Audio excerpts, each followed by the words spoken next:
jamais cesser de le répéter. Pour une raison. Pour une raison, il l'explique en long et en large à Perfit dans C'était de Gaulle.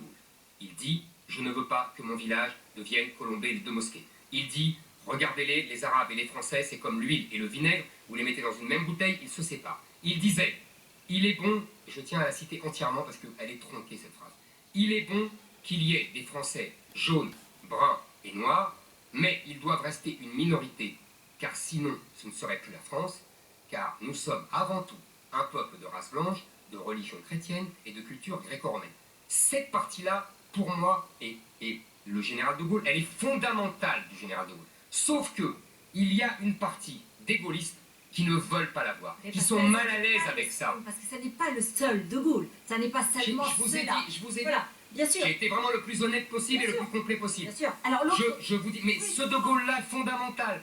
De Gaulle en arrive à être d'une cruauté insigne avec les harkis et d'une injustice incroyable. Mais tout ça parce qu'il ne veut pas que son village devint Colombey les deux mosquées. Vous vous rendez compte? Il en a jusqu'à la cruauté, parce qu'il ne laisse pas rentrer les harkis qui vont se faire massacrer par le FLN. Donc c'est vous dire jusqu'à quel point ce De Gaulle-là existe et est important. Il existe. Et Philippe Séguin ne veut pas le voir. Et je pense qu'il a tort. Et vous, pour vous, c'est le seul De Gaulle? Non, pas du tout. Ah bon? Alors parce que... C'est les trois De Gaulle que je vous ai cités.